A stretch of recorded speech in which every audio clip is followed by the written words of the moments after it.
Hello guys, welcome to my YouTube channel. आज की class में हम एक्सरसाइज 9.1 के आगे के क्वेश्चन नंबर 5 से स्टार्ट करेंगे। एक क्वेश्चन नंबर 1 से लेके 4 तक ऑलरेडी मैं इस चैनल पर दे चुकी हूँ। अगर आपको इसके आगे के क्वेश्चन चाहिए तो मैं डिस्क्रिप्शन बॉक्स में उनके लिंक भी दे दूँगी, आप उसमें देख सकते हैं। आज हम यह क्वेश्चन 5 करने जा रहे हैं। अगर अभी तक आपने मेरे चैनल को सब्सक्राइब नहीं किया है तो कर लीजिए, क्योंकि आने वाली वीडियोज़ में मैं इस चैप्टर का पूरा सॉल्यूशन देते हुए पूरी क्लास 10 का जितना भी सिलेबस है वो सारा कवर अप करने वाली हूँ। तो चलिए स्टार्ट करते हैं। यहाँ दिया गया है question, a kite is flying at a height of 60 metre above the ground. एक पतंग है जो उड़ रही है कितनी ऊंचाई पर? 60 मीटर ऊंचाई पर। ग्राउंड से 60 मीटर ऊंचाई पर वो पतंग उड़ रही है। द स्ट्रिंग, जो धागा है या मांझा जिसको आप बोलते हैं, अटैच टू द काइट, जिसको आपने काइट के साथ बांधा है, is temporarily tied to a point on the ground. उस धागे को थोड़ी देर के लिए ग्राउंड में किसी पॉइंट के साथ बांध दिया गया है। The inclination of angle of the string with the ground is 60 degree. जितना इंक्लिनेशन एंगल बन रहा है, इंक्लिनेशन मैं बताऊंगी क्या है, वो 60 डिग्री है। Find the length of the string, उस मांझे की या उस धागे की लंबाई बताइए। Assuming that there is no slack in the string, और मान लीजिए कि वहाँ जो वो स्ट्रिंग है, ये वो जो मांझा है, उसमें कोई स्लैक मीन्स कोई ढील नहीं है, वो बिल्कुल स्ट्रेट है। तो ये क्वेश्चन बॉयज़ को तो बहुत इजीली समझ आ जाएगा, क्योंकि गर्ल्स को तो शायद मुझे नहीं लगता काइट उड़ाना आता है, बट बॉयज़ तो उड़ा लेते हैं, तो उनको तो ये क्वेश्चन बहुत आसानी से समझ में आना चाहिए।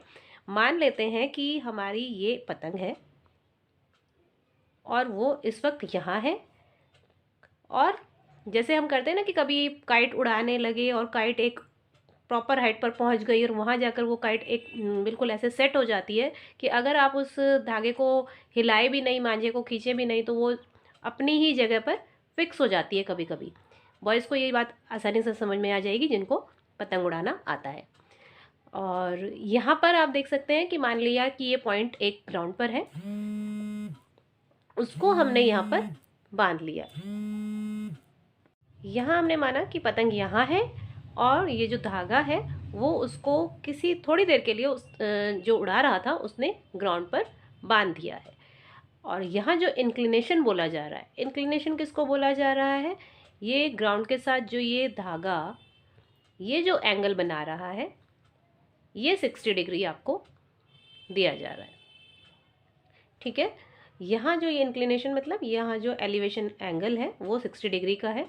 और पतंग जो है वो ज़मीन से कितनी ऊंचाई पर है? आप हाइट लेने के लिए पतंग की हाइट कभी भी आप ऐसे नहीं लेंगे, आपको पतंग की ग्राउंड लेवल से हाइट निकालनी है तो परपेंडिकुलर डालना पड़ेगा पतंग से ग्राउंड पर, यही उसकी हाइट होगी कि वो ग्राउंड से कितनी ऊंचाई पर है।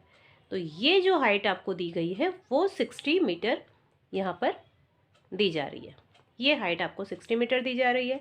और उसने बोला है कि मान लो कि ये जो धागा है बिल्कुल स्ट्रेट है, उसमें कोई स्लैक यानी कोई ढील नहीं है। तो अगर स्ट्रिंग की लेंथ निकालनी है तो स्ट्रिंग कौन सी होनी चाहिए? यहाँ पर स्ट्रिंग ये वाली होगी, क्योंकि पतंग यहाँ पर इस तरह से इस धागे के साथ कनेक्टेड है। तो ये लेंथ आपको यहाँ से यहाँ तक धागे की निकालनी है। तो आप इसको अल्फ़ाबेट्स की फॉर्म में ट्राइंगल को डाल लीजिए और यहाँ थोड़ा मेंशन कर दीजिए, late AC is the string of length, कितना माना है हमने? L, and height of the kite from ground is AB equals to कितना है? 60 मीटर। काइट की हाइट ग्राउंड से कितना है? 60 मीटर। और जो एंगल बना है, एंगल ACB, इंक्लिनेशन एंगल जो है वो 60 डिग्री दिया गया है। तो आप यहाँ देखें कि आपको यहाँ पर 90 डिग्री का एंगल मिलेगा।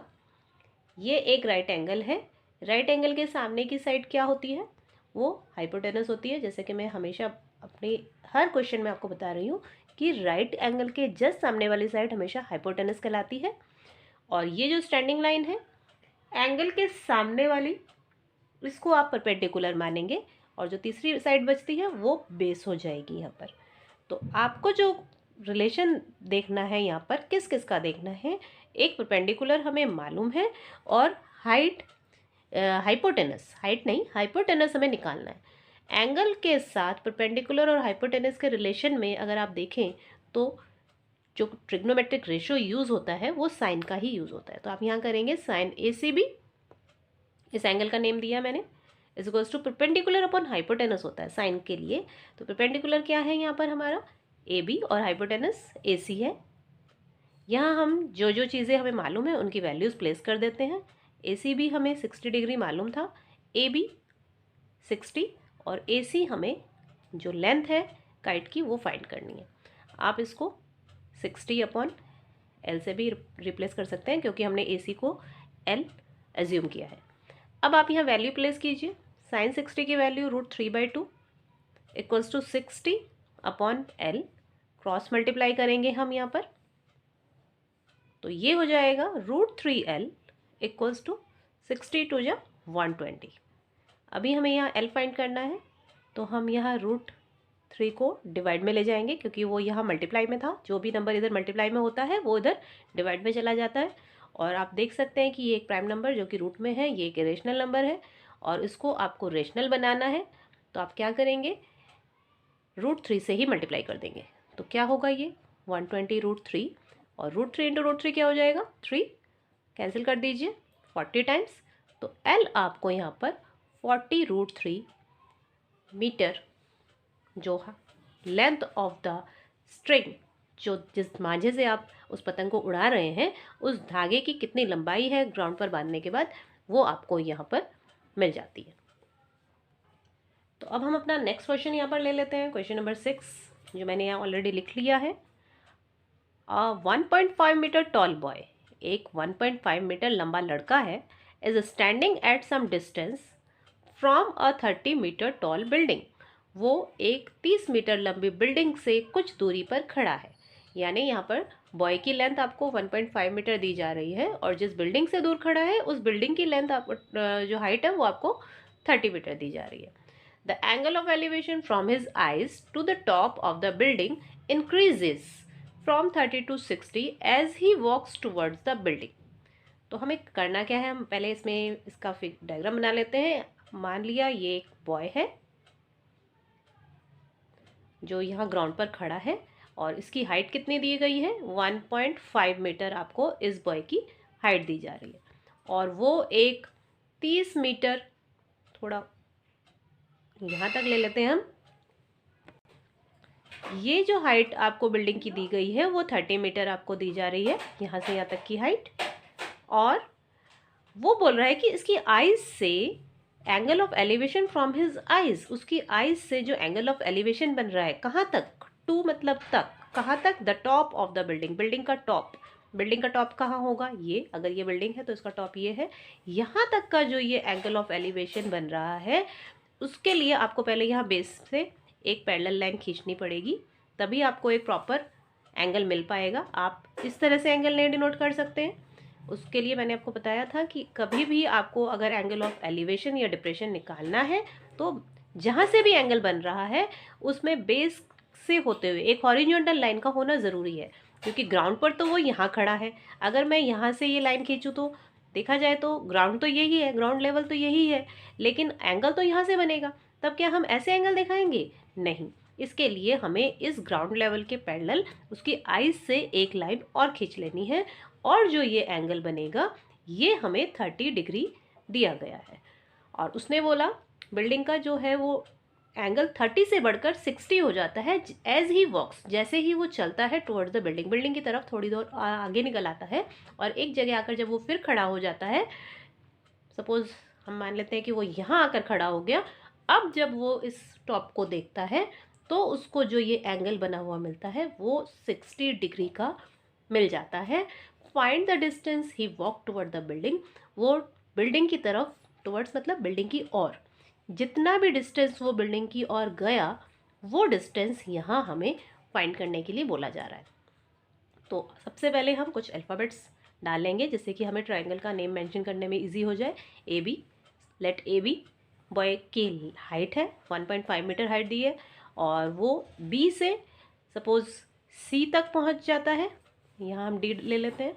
तो जब वो सी तक पहुंचता है तो angle of elevation point D से ये 60 डिग्री का है और इस बिल्डिंग की हाइट हम PQ ले लेते हैं और यहाँ एक अल्फ़ाबेट हम एडिशनल M ले लेते हैं सो दैट हमें यहाँ राइट एंगल लेने में ईजी हो जाए। ये ट्राइंगल आपको 2 राइट ट्राइंगल आपको बनेंगे यहाँ पर मिलेंगे। एक तो आपको यहाँ पर APM या PMA राइट ट्राइंगल मिल रहा है, एक PMD राइट ट्राइंगल मिल रहा है। 2 राइट ट्राइंगल आपको मिलेंगे। इन्हीं का यूज़ करते हुए हम इस क्वेश्चन को सॉल्व करेंगे। कैसे करना है, सबसे पहले हम मान लेंगे कि वो जो B पर खड़ा था और फिर वो C की तरफ चला, तो यहाँ से यहाँ तक का डिस्टेंस वो कितना चला गया। मैं मान लेती हूँ कि वो x मीटर में ही दिया है, x मीटर वो चला गया। ठीक है, तो वो x मीटर इस तरफ चला गया। हमें नहीं मालूम वो बिल्डिंग से कितनी दूरी पर था, हमें ये वाली जो गैप है, ये डिस्टेंस है, ये भी मालूम होना चाहिए, जो कि नहीं मालूम है। हम इसको y मीटर मान लेते हैं। अब यहाँ से यहाँ तक आप देख सकते हैं बॉय की हाइट अगर 1.5 मीटर है, ये लाइन इसके पैरेलल होगी क्योंकि ये लाइन पैरेलल है, आमने सामने की दोनों लाइन, ये एक पैरेललोग्राम बनता हुआ रेक्टेंगल ही बन जाएगा यहाँ पर। तो ये 1.5 है, तो MQ जो लेंथ है, MQ लेंथ आपको कितनी मिलने वाली है, MQ और AB एग्जैक्ट एक ही लेंथ है जो कि 1.5 मीटर है। और PQ लेंथ आपको कितनी दी हुई थी पूरी बिल्डिंग की, 30 मीटर। हमें यहाँ जब ट्रायंगल का यूज़ करना है तो हमें सिर्फ इतनी हाइट की ज़रूरत पड़ेगी, PM हमें यहाँ निकालना पड़ेगा। उसके लिए हम क्या करेंगे, PQ में से MQ को माइनस कर देंगे। इसमें से अगर मैं इतना इरेज कर दूँ तो ये लेंथ बचती है, तो PQ 30 है और MQ 1.5 है, माइनस कर लेते हैं 28.5 मीटर। यहाँ पर हम लिख लेते हैं let AB is a boy, AB is the height of the 1.5 meter boy and PQ is 30 meter tall building। 30 meter tall building हमने यहाँ ले लिया। Let the boy walks from B to C। B से मान लिया कि वो C तक चला जाता है, from B to C and makes an angle of elevation कितने डिग्री का बना रहा है, 60 डिग्री का। इतना हमने मेंशन कर दिया। और let the distance between B to C is x and C to Q is y। हमने यहाँ पर जो जो माना उसको हमने यहाँ मेंशन कर दिया। अब हम कैसे करेंगे, आपको कभी भी हाइट एंड डिस्टेंस के क्वेश्चन सॉल्व करने हैं तो आपको एक राइट ट्रायंगल लेकर ही क्वेश्चन को स्टार्ट करना होता है। आप यहाँ राइट ट्रायंगल्स ढूंढिए। आपको ये एक राइट ट्रायंगल मिल रहा है और एक ये राइट ट्रायंगल मिल रहा है। इन्हीं दोनों राइट ट्रायंगल्स पे आपको वर्क करना है। अगर यहाँ से यहाँ तक की लेंथ x है तो आप देख सकते हैं यहाँ से यहाँ तक की लेंथ भी क्या होनी चाहिए, x। रेक्टेंगल है, अपोजिट साइड्स आर इक्वल। यहाँ से यहाँ तक अगर y है तो ये भी क्या लेंथ ली जाएगी, यहाँ से यहाँ तक y। अब हम कौन सा ट्रायंगल लेंगे, आपके पास एक ये ट्रायंगल है जिसमें आपको ये एंगल मालूम है, यहाँ से यहाँ तक की हाइट PM हमने निकाल ली है और ये डिस्टेंस हम इजीली फाइंड कर सकते हैं। कैसे करेंगे, आप देख सकते हैं ट्रायंगल का एंगल मालूम है, ये साइड मालूम है, ये नहीं मालूम है। सबसे पहले हम इसी ट्रायंगल को ले लेते हैं। कभी भी ट्रायंगल को सॉल्व करने जाएं तो आप ऐसा ट्रायंगल लें जिसमें सिर्फ एक वैल्यू अननोन हो। कोई सी 2 चीज़ें हमें मालूम है, तीसरी हम इजीली फाइंड कर सकते हैं। अगर मान लीजिए हम इस ट्रायंगल में वर्क करते हैं तो आपको ये पूरा बेस नहीं मालूम, ना x मालूम है ना y मालूम है, तो 2 चीज़ें हम एक साथ नहीं निकाल सकते हैं क्योंकि 2 अननोन वैल्यू को एक साथ फाइंड करना ईजी नहीं होता है। आप 1 बाय 1 एक एक अननोन वैल्यू को फाइंड कीजिए। सबसे पहले आप इस ट्रायंगल में वर्क कीजिए, PMD हम यहीं लिख लेते हैं। एक ट्रायंगल PMD, ये हाइट मालूम है 28.5, ये परपेंडिकुलर है और ये बेस है। परपेंडिकुलर और बेस में कौन सा फॉर्मूला होता है, कौन सा ट्रिग्नोमेट्रिक रेशियो लगाते हैं हम, 10 60 equals to perpendicular upon base. Perpendicular क्या लेंगे हम, परपेंडिकुलर यहाँ PM है और बेस DM है, तो हम यहाँ लिख लेंगे 10 60 की वैल्यू हम रखते हैं। PM हमने 28.5 मीटर यहाँ फाइंड किया हुआ है। DM हमें नहीं मालूम है, DM जो कि y है, उसको आप y भी लिख सकते हैं। क्रॉस मल्टीप्लाई कीजिए तो यहाँ आप देख सकते हैं √3DM इक्वल्स टू 28.5 या √3x equals to Y, sorry Y, ये वाई हमने इसकी लेंथ ली थी, वाई 28.5, और अगर मुझे यहाँ से y निकालना है तो मैं क्या करूँ, 28.5 डिवाइड बाय √3, इसको भी हम रेशनलाइज कर लेंगे।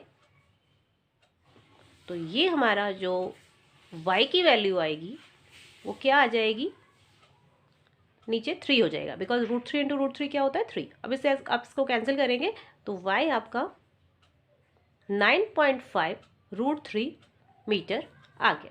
अभी हमने सिर्फ यहाँ पर ये y फाइंड किया है, हमें यहाँ से यहाँ तक का डिस्टेंस निकालना है, क्योंकि बॉय यहाँ खड़ा था, बाद में यहाँ चला गया था। उसने पूछा है कि वो लड़का बिल्डिंग की तरफ कितने मीटर गया है, वो डिस्टेंस आपको निकालना है। अब आप इसको निकालने के लिए ये कंप्लीट जो बड़ा राइट ट्रायंगल मिल रहा है PMA, इस पर वर्क करेंगे।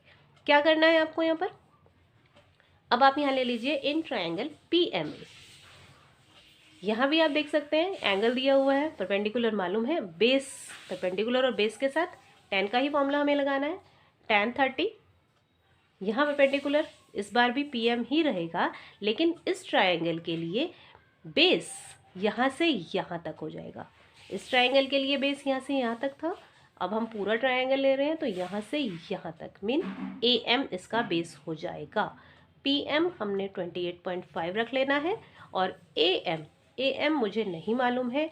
AM में अगर हम देखा जाए तो AM x और y का टोटल है, ये आप देख सकते हैं, यहाँ से यहाँ तक x है, यहाँ से यहाँ तक y है, तो AM जो है x प्लस y होना चाहिए। तो हम यहाँ x प्लस y रख लेंगे। tan 30 की वैल्यू रखेंगे हम 1/√3, 28.5, x हमें नहीं मालूम है, और y हम यहाँ पर 9.5 फाइंड कर चुके हैं, तो उसको आप रख लीजिए। अब आपको क्रॉस मल्टीप्लाई कर लेना है, इसकी इधर और इसकी इधर, x प्लस 9.5 इक्वल्स टू 9.5 √3, यहाँ पर √3 भी है, और 28.5 √3। अगर मुझे अब x निकालना है तो मैं इसको उधर माइनस में ले जाऊंगी, और हम इसकी माइनस कर देते हैं 9.5 √3, और माइनस करके जो वैल्यू आएगी वो 19 √3। तो आप देख सकते हैं जो बॉय का डिस्टेंस है, जो भी वो उसने ट्रैवल किया टुवर्ड्स द बिल्डिंग इज़ 19 √3। ये आपके इस क्वेश्चन का आंसर हो जाता है। उम्मीद करती हूँ कि आपको ये क्वेश्चन अच्छे से समझ आ गया है। ऐसे ही आगे के क्वेश्चंस भी बहुत अलग अलग तरीके से सॉल्व होने वाले हैं। अगर आपको आगे के क्वेश्चंस के भी सॉल्यूशन देखने हैं तो मेरे चैनल को लाइक कीजिए, सब्सक्राइब कीजिए और बेल आइकन को दबा दीजिएगा, जिससे कि आने वाली नई वीडियो की नोटिफिकेशन आपको तुरंत मिल जाए। Thank you for watching.